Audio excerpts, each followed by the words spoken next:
ვინ გამოვლინდება ფასების ზრდის პროცესში მთავარ დამნაშავედ და შესაძლოა თუ არა ეს ქსელური მარკეტები აღმოჩნდეს. ამის შესახებ მინიშნებები სულ უფრო აქტიური გახდა ირაკლი კობახიძის შეხვედრის შემდეგ ადგილობრივ მწარმოებლებთან. გაკეთდა კომენტარები, რომ უკმაყოფილო არიან ქსელურ მარკეტებთან თანამშრომლობის პირობებით და სწორედ მათი მადის შეზღუდვა დაარეგულირებს ფასებს. ეს უკვე მესამე შეხვედრა იყო, რაც ოცნების პრემიერმა ბოლო რამდენიმე კვირის განმავლობაში გამართა მაღალ ფასებთან დაანონსებული ბრძოლის პროცესში. კობახიძემ დაადასტურა, რომ საპარლამენტო კომისიაც შეიქმნება. შემდეგი სამიზნეებიც გამოკვეთილია და ეს ფარმაცევტული და საწვავის ბიზნესები არიან. თამარ დემეტრაშვილი შემოგვიერთდება პირდაპირ ეთერში, ის გააგრძელებს თემაზე საუბარს.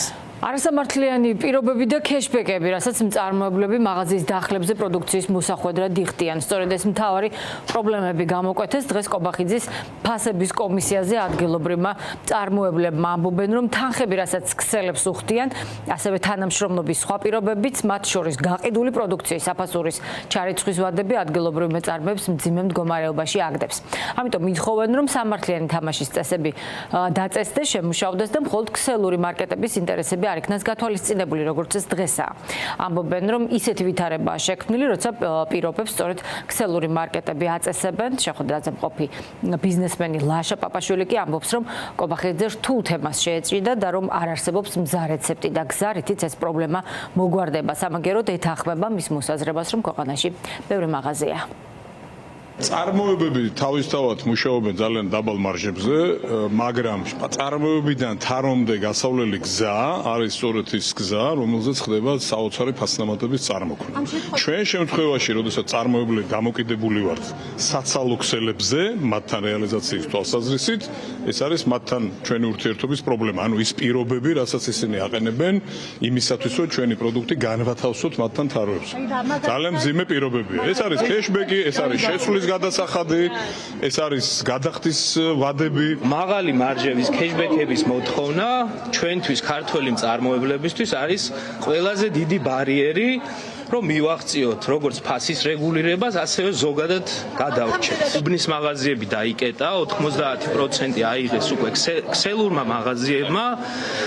შესაბამისად შეგვიძლია ვთქვათ, რომ ისინი კარნახობენ ბაზარს უკვე იმ პირობებს, რისი შესრულებაც გვიწევს წარმოებლებს. თუ არ შევასრულებთ, ნუ დახლიდან მოიხსნებით.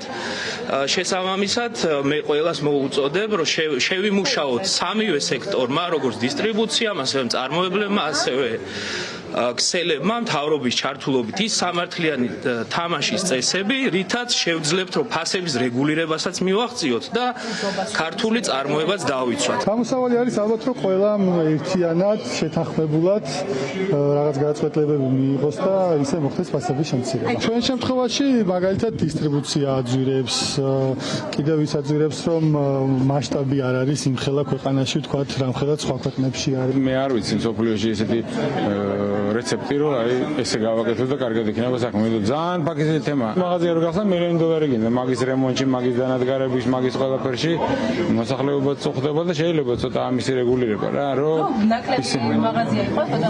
ნაკლები კი არ უნდა იყოს, უნდა იყოს იქ სადაც საჭიროა. რა თქმა უნდა, ნაკლები უნდა იყოს. საქართველოში იწარმოება ცოტა რაღაცა, ცოტა 5% იწარმოება. რაც ძალიან ცოტა არის. უნდა იწარმოებდეს ბევრი და დიდი რაოდენობით და მაშინ მოხდება ფასების დაწევა. დახურულ კარს მიღმა შეხვედრა 2 საათს გაგრძელდა და მასზე ამჯერად ადგილობრივი მწარმოებლები იყვნენ დაბარებულები. გასულ კვირას მთავრობის ადმინისტრაციაში ქსელური მარკეტების და სადისტრიბუციო კომპანიების წარმომადგენლები იმყოფებოდნენ. ამ კვირაში ელოდებიან დაბარებას ფარმაცევტული ბიზნესის და ნავთობიმპორტიორი კომპანიების წარმომადგენლები. ჩვენ ვესაუბრეთ ორივე სფეროს ასოციაციას, თუმცა გითხრეს, რომ მოწვევა მათ ჯერჯერობით არ მეუღიათ.